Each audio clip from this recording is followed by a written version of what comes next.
Hello students, good morning.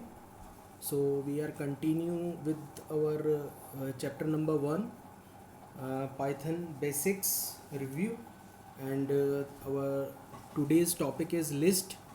Now what are list? Lists are sequence of values. A list is a data type that can be used to store any type and number of variables and information. The values in the list are called elements or items or list members. A list in a Python is formed by enclosing the values inside square brackets. Unlike strings, lists are mutable. So we discussed earlier in yesterday's class what are strings and how the strings are different from the lists. So values in a list can be changed or modified and can be accessed using index value enclosed in square brackets. Okay, so let us see an example. Okay, till the IDLE is opening, we will continue with our topic. Now what is the syntax of a list? So you have to give the name, the identifier name to a list, okay, such as A, B, C, or names, or the company names, or anything, okay. And the values or data elements of a list is enclosed within square brackets. So for example, the example is given here: L1 is equal to 10, 20, 30 and 40. All the data elements are separated by the comma operator, okay.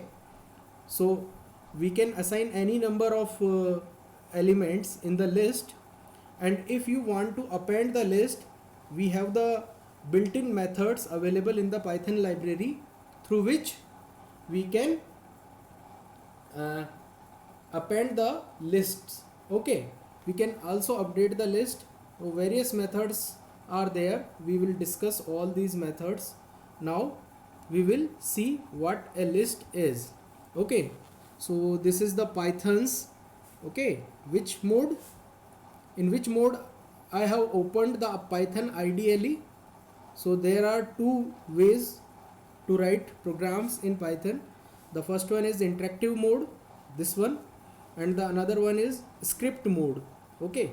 So here I am defining a list A 12 ABC 23.5 S. So we can assign any kind of values, any kind of data types are supported by the list. We can enclose any sort of values inside these square brackets, okay. So to access the list on interactive mode, just you have to write the name of the list that we gave, okay. So this is the output of the list, okay, we declared or defined. Now coming to the another page. Now what are the methods, what are the syntax, okay. So this is the example given on the interactive mode, list representation in Python, and we can access the list elements using the indexes, such as we saw earlier yesterday in the examples of strings. We can either use the backward indexing or the forward indexing, okay. Next topic is list comprehension. Now list comprehension is an elegant and concise way of creating a new list from an existing list in Python. So list comprehension consists of an expression followed by for statement inside square brackets. So we can also use list comprehension for assigning the values in a list. So this is the syntax. First we have to give the name of the list. Whatever name you want to give, we have to follow the general identifier name, okay. Then expression for item in the list if conditional. We can also give the condition inside the square brackets using some looping statements as well. Suppose this is the example given here. Now L1 is the name of the list, defined equals to, in the square brackets, I into 1 for I in range 5 if I modulus 2 equals to 0. So in this form of list comprehension, we are assigning the list elements using a formula as well as the for loop and the conditional statement as well. So i's value will be from this range, in the range of 5. So 0 to 4 will be there, 0 1 2 3 4, and the condition is given that if the I modulus 2 equals to 0, it means that if the I is an even number, then the list element will be multiplied and it will be considered in the I. So I into 1 means 0 into 1 will be 0, then 2, then 4. So total 3 elements will be assigned in this particular list using list comprehension. This corresponds to colon L1 equals to the empty list for I in range 5. It will iterate for 0 1 2 3 4 as I said earlier, and the condition is given here is if I modulus 2 equals to 0. Now this will filter each iteration and it will hold the values which are even. Okay, so L1 of I dot append I into 1, alter the value of I. After transformation, each value of I will be added to list L1. Okay, so in this particular manner we can also assign the list values. Okay, so we will try this. L1 equals to the square brackets, okay, I into 1 for I in range, I will change the range as 10, okay, and colon if I modulus, I am searching for the modulus operator as I am using the laptop. Okay, so I have to search for the keys because I am not familiar with this kind of keyboard. Okay, maximum time I will type on the general kind of keyboard. So I modulus 2 equals to 0. Okay, and the square brackets is closed. Okay, let us see what is given in the book. Okay, no colon is placed here, so we have to remove the colon from here. Okay, and then I will enter it. Okay, now I will print the list values. So these values will be 0 2 4 6 and 8. Suppose I want to print the assign the values, odd values in the list. Okay, so I am copying this statement here. Okay, and the another list I am creating is L2. Okay, and if I modulus 2 is not equals to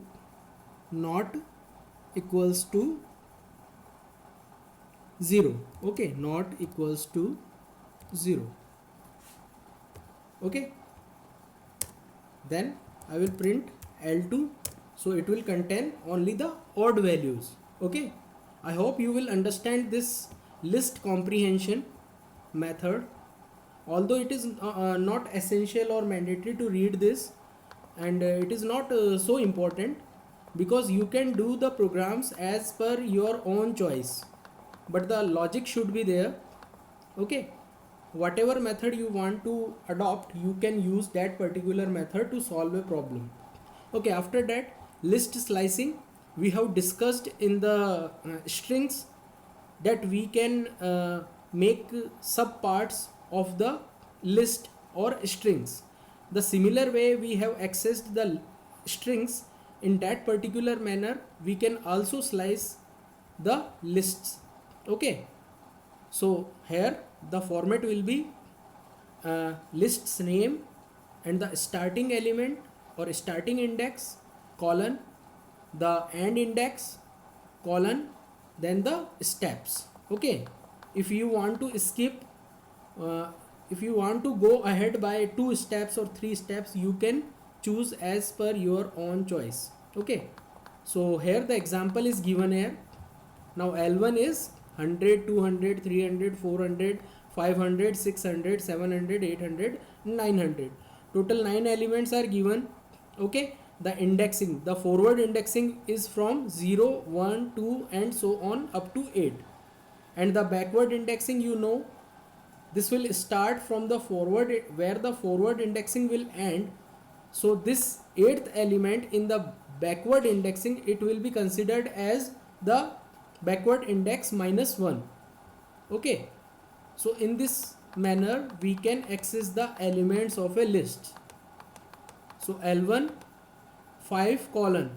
Okay, so starting from the 5th element, this expression will give you the results till the end of the list. So 600, 700, 800, 900 will be the output. Similarly, in the next statement, L1 2 colon 6. So the second element, third element, fourth element and fifth element will be accessed, not the sixth element, as we know. Okay, so the output will be 300, 400, 500 and 600. Similarly, we can access with the help of the backward indexing, because the backward indexing reduces in the manner it move from left to right. Okay, so we are starting from -9 and we will moving towards -5. So in this manner we can access the elements forwardly. Okay, 100, 200, 300 and 400. Okay, so this is same as the strings slices. We can access the values of a list using the indexes. Okay, so this expression will revert the complete list.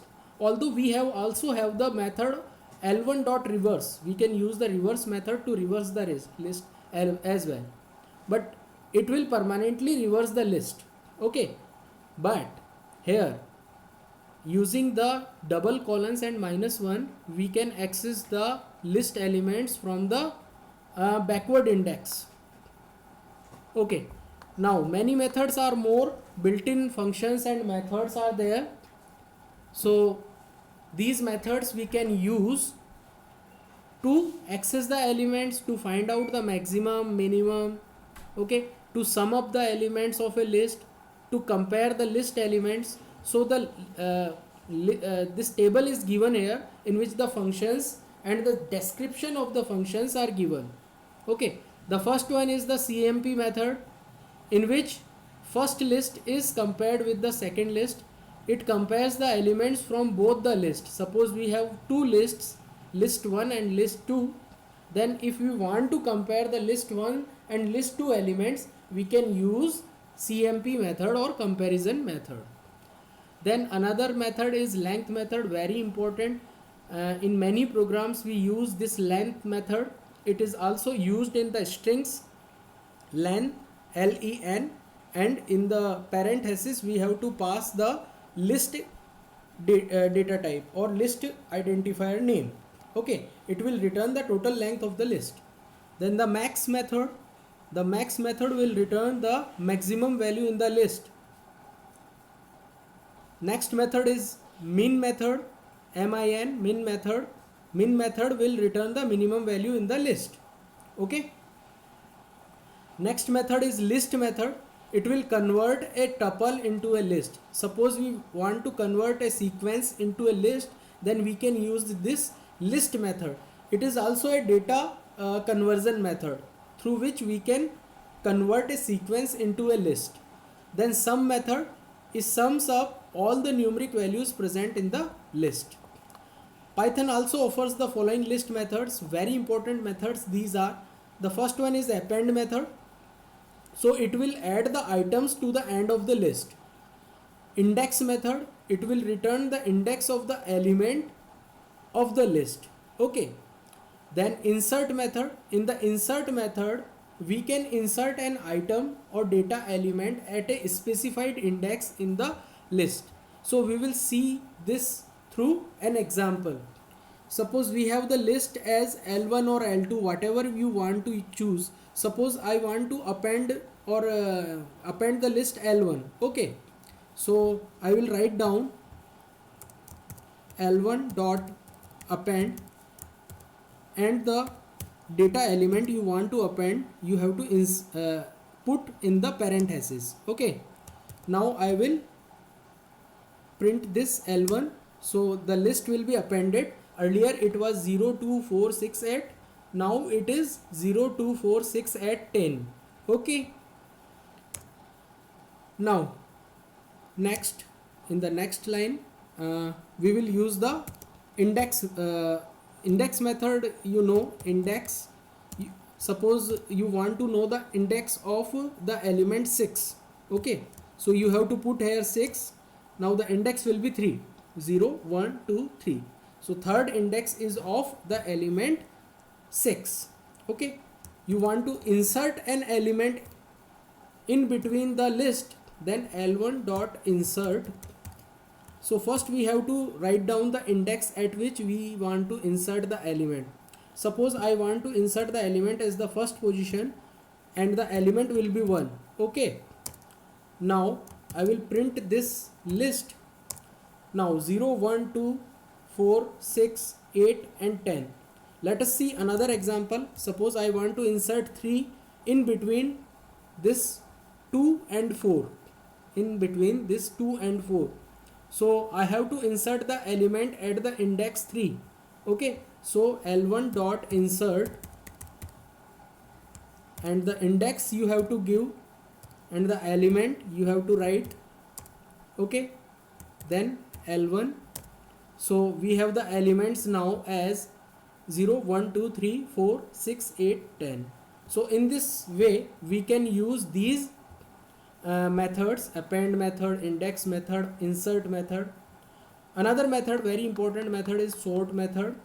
In sort method we can sort the elements of the list in ascending order.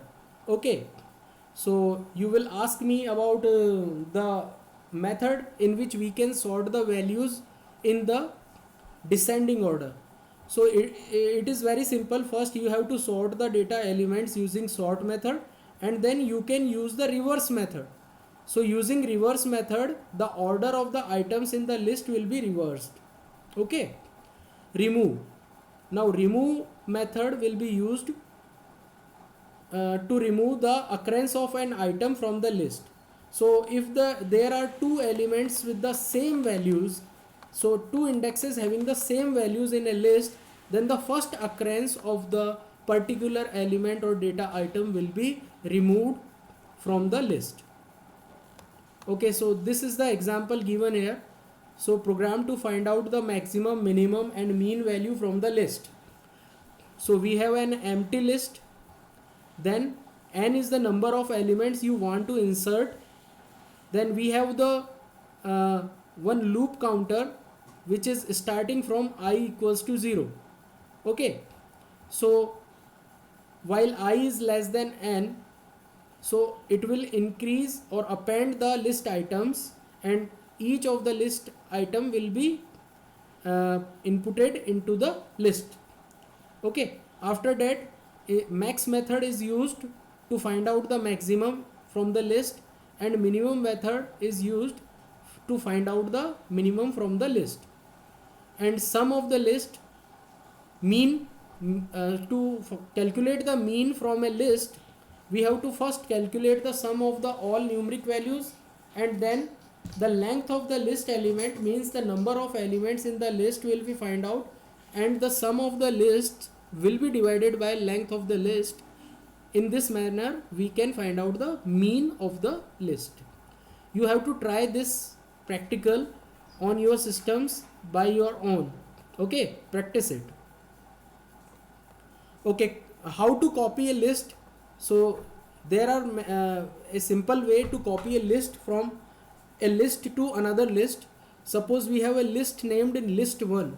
Okay, so you want to copy that particular list into another list. So it is very simple. You have to assign another list as list 2 and assign the list 1 into list 2.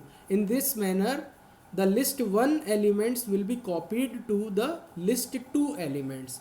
So this is the method to copy the list. Okay, so we discussed this one in the class 11th Python series. Okay, so the lists have been finished here. Now we move to our another topic, tuples. Okay, another data type is tuples. So what is the difference between a tuple and a list? As we all know, the tuples are immutable. This is also a collection of elements, okay, separated by commas, but the data elements are enclosed in the parentheses, whereas in the list the data elements are enclosed in square brackets. So a tuple is a sequence of immutable Python objects. The difference between lists and tuples is that the contents of tuples cannot be changed. Okay, so here is the example of tuples. So we can create tuples in many ways. We can use the keyword tuple, as well as we can assign the values, simply assign the values in the tuple variable name equals to parenthesis and the data elements inside the parenthesis. Okay, we can take any kind of data types inside the tuples, and we can also access the tuple elements as index method using the index method. Okay, so iterating through a tuple, you can see how the tuple elements can be accessed using for loops. Just like the list, we can also access the tuples from the by using the for loops. Okay, so you can see the example over here on the screen. This is the tuple declared as 5, 11 to 22. So 3 elements are there. So for I in range 0, the starting point, and the length of the tuple will be 3, and we can access the tuple elements using square brackets, and this I will be treated as the loop counter or the index. So in this manner the tuple elements we can access as 5, 11, 22. You can do it at your on your IDLE, on the script mode, as well as on the interactive mode. In both the ways you can practice these programs. Okay,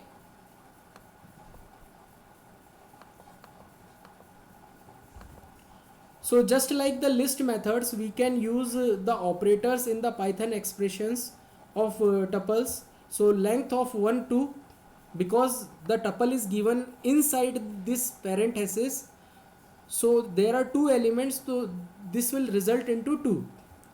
Okay, 1 comma 2 plus 4 comma 5, this is concatenation. It doesn't mean that 1 will be added to 4 or 2 will be added to 5. Simply the concatenation will result into 1, 2, 4, 5. Okay, and then this tuple will be multiplied by 2. It means the repetition or replication of the tuple is possible. So 5 in 1, 2, 3, using in or not in operator, it will result into false or true. Okay, so because 5 is not present in this tuple, so it will result into false. For x in 4, 2, 3, print x and. So if you are using loops, this is the simple method to access the tuple elements using the loops. This is the same example as we saw here, this one. So this one is written in a single line here, for x in 4, 2, 3. In place of declaring the tuple above the line, above the for loop, it is declared inside the for loop. Okay, and we are accessing the tuple elements. Just like the list slicing, we can also use the tuple slicing. Slicing is used to retrieve a subset of values. A slice of a tuple is basically its subtuple. So this is the similar format as the list format. The first parameter will be the start, then and or stop, and the steps. Okay, so we can access the tuple elements using these indexes. Okay, similarly we have the forward indexing and the backward indexing in tuples as well. Okay, but just remember, in place of using the parenthesis in the slicing of a tuple, you have to use this square brackets. You have to use to slice the tuple. The one thing is very important, that we can't change the data elements or values of a tuple once it is created. In the list we can change the values or the data elements of a list. So these are the methods or functions we can use in the tuples. So you have to read this, you have to practice a lot of exercises you have to do. If there is any confusion, you can text me, okay, your problems. If you want to learn again, I will tell you again, okay. But I think if you read this content and if you are focusing on whatever I am trying to explain you, then these are very easy concepts. Okay, we are just revising the concepts of class 11th. Now a program is given here, you have to practice it at your own. This program of Fibonacci series is solved here using the tuples. Okay, now next data type is dictionary. So dictionary is also a collection of data elements. Okay, but what is the difference between dictionary and list? Can you tell me? Okay, you have to write down the differences in the comment box. Okay, you have to write one or two differences. You don't have to write the complete definition of the dictionary or the list, just you have to write the difference in a single line. Okay, so I told you earlier in class 11th what is the difference between list and dictionary. So you have to mention it in the comment box. So I am just explaining it. A dictionary is like a list, except that in a list we have to access it using an index. Okay, so basically there are two things in a dictionary. The first one is keys, and their associated values are connected with each other. So such as for an example, roll number and associated value will be 11, 12, 13, 14. Okay, then subject, physics, chemistry, maths. Okay, name, whatever name is given in the value. Okay, profession, whatever value is given in the profession. So here you can see in the example, one dictionary has been created. DICT is the variable name, equals to another thing is that we have to enclose the dictionary elements into the curly braces. In the curly braces you have to write down sorry, you have to write down, first is keys and second one is values. One thing you have to note down is that in the dictionary the keys are the set of immutable types. So keys are immutable, whereas values can be changed using the keys.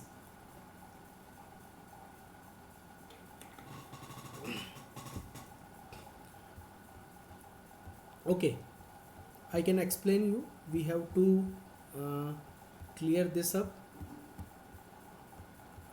I am again opening the IDLE, then we can see the example of dictionary.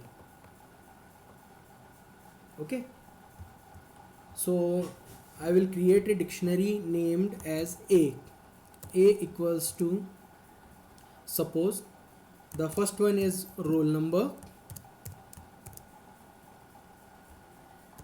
You have to enclose the keys into the single quotes or double quotes.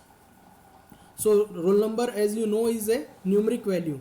Okay, then subject.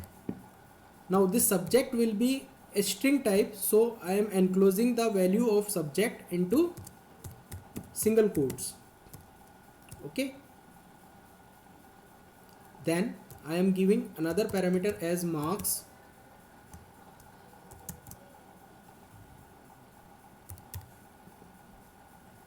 I am giving the marks as 67.5. Okay, now the dictionary has been created with the keys are roll number, subject and marks. Okay, so I am just displaying these values to you. Okay, so keys will be given in the single quotes, whereas values, if the value is of string type, it will be enclosed within such single quotes, otherwise the values will be displayed as it is. Now the thing I want to explain you is that using the keys we can access the elements of a dictionary. For example, a, in the square brackets I am giving the key as subject. Okay, so it will return you only the particular associated value. So the a and the key is subject, then it will return only the value of subject, which is physics. Okay, so in this particular manner we can access the dictionary elements. So iterating through a dictionary, we can also use the for loop elements. For example, here in dictionary the subject is given as computer science and the class given as 12. So for I in dict, print dict of I. So only the values will be printed here for I in dict. So here the output will be computer science and 12. We can use this one in our program as well. For example, for I in A and print A of I, so it will return you the values only. Okay, not the keys. So here the keys are associated with the values, so only the values of a dictionary will be printed here. Okay, now moving forward, updating dictionary elements, we can update the dictionary elements using the keys. Suppose in the particular example as mentioned here, I want to change the subject of a dictionary as A. I have to write down the subject and I want to change the values, so I have to assign the particular value as chemistry. Okay, so again I will access this dictionary and now the subject has been changed to chemistry. So in this manner we can update the values of the dictionary using the dictionary keys. Okay, the example is given here. See the example, very important. Although the questions coming from this section will be lesser in comparison to class 11th, but still it is very important to understand the concept. Okay, so here in this dictionary the value has been changed in the where the key is Priya. Okay, where the key is Riya. Okay, and after that the dictionary has been printed with the updated values. So there are many methods associated with the dictionary. So these are the functions. Comparison method is there, in which we can compare the two dictionaries. We can find out the length of the dictionary using length method. We can use the str method, which produces a printable string representation of a dictionary. We can find out the type of the variable passed as an argument in the dictionary. Okay, some methods are also offered by the Python in the dictionary, such as dictionary.clear removes all elements of dictionary. Dict.copy, it will return a shallow copy of the dictionary. Dict.items, it will return a list of dictionary values in key value pairs, tuple pairs. Dict.keys, it will return only the keys dict.set default key. So this will similar to get, but will set dictionary key default if key is not already in the dictionary. We will use this method in the next lesson. Dict.update method. So we know how to update the particular dictionary. Okay, adds dictionary to's key value pairs to dictionary. Updating, here the updating means we are adding a dictionary to another dictionary. Okay, dict.values, it will return the values only. So we can see the examples here, such as a dot keys. So only keys will be displayed. Then a dot values, so only values will be displayed here. Suppose I am creating another dictionary as now, another dictionary as name. Okay, I am giving some name, an example. Okay, then another admission number.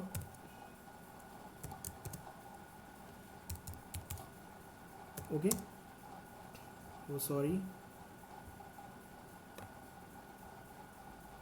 by mistake I put the wrong